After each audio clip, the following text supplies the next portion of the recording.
Guy Birenbaum pour l'actualité d'Internet. Et vous nous parlez ce matin, Guy, d'un nouveau réseau social qui est apparu depuis un mois et demi et qui est réservé aux animaux, c'est ça? Eh bien oui, justement, tous les sites Internet évoquent ces jours-ci le lancement depuis novembre de youmypets.com, ce réseau social réservé, Michel, aux animaux. Alors il ne s'agit pas du premier, puisque j'avais parlé à ce micro en janvier 2010 d'un site du même genre qui s'appelait Zanibook, et ça existait aussi à l'étranger. Mais Guy, qu'est-ce que c'est un réseau social pour animaux? Alors, il a été lancé mi-novembre par une société bordelaise. Il compterait déjà plus de 4000 membres au rythme de 150 nouveaux inscrits chaque jour. Même, ouais. You My Pets, ça signifie, vous savez, My Pets, c'est les petits animaux en anglais. Le site adapte toutes les recettes des réseaux sociaux pour humains aux animaux. Alors, vous allez me dire, vous aurez raison, Emmanuel, que vous voyez mal comment votre petite chatte Anaïs va pouvoir surfer toute seule sur le Avec web. ses papates, elle va pas aller sur mon Ben ordinateur. non, vous quand même, doutez bien donc que c'est vous, Emmanuel, qui allez devoir fréquenter ce réseau, faire ami-ami avec une lapine, une perruche ou une petite chèvre Si à la j'ai place envie, de dis votre chatte. Je me suis donc inscrit hier soir sur le site, mais je n'ai plus d'animaux depuis que nos 3 poissons rouges se sont suicidés. J'ai donc inscrit sur le réseau le faux chat parfaitement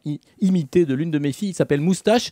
Il a fallu que je remplisse des rubriques, son nom, sa race, son sexe, sa date de naissance, dire s'il était disponible à la reproduction. Bah oui, c'est comme sur Facebook, il y a un côté un peu sexuel, vous vous en doutez. Son plat favori, son jouet préféré, sa place préférée, même sa plus grosse bêtise. Depuis, je m'amuse comme un petit fou. J'ai rencontré un gecko, un lézard sympathique qui m'a séduit par son premier regard. Pour le moment, le site est francophone, mais une version anglophone devrait être mise en ligne courant janvier. Moi, je rêve de parler dans la langue de Shakespeare avec des animaux étrangers, enfin anglo-saxons.